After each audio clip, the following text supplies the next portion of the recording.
What's happening at the U.S. Capitol will have an impact on Arkansans. June 1st is the Treasury Department's default deadline. And with the clock ticking, our Frederick Price explains what's at stake here at home. To really understand, economist Jeremy Horpedahl compares the U.S. debt default to a simple credit card. We've hit our credit limit, and unless Congress increases that, there'll be some restrictions on how much money the federal government can spend. But because the feds haven't increased the limit, he says this could mean borrowing money would require higher interest rates and could also impact all payments the federal government makes. Social Security, Medicare, Medicaid, all these fall under that debt limit.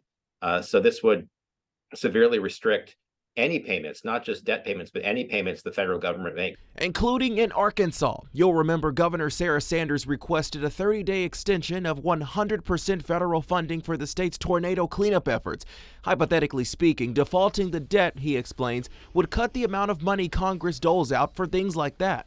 Arkansas still might get relief for the tornado recovery, but it might be 75%. I mean, that's just, again, it's a hypothetical, but the Treasury Department says they can't really prioritize where the money goes. From an economical standpoint, thousands depend on the feds for part of their income.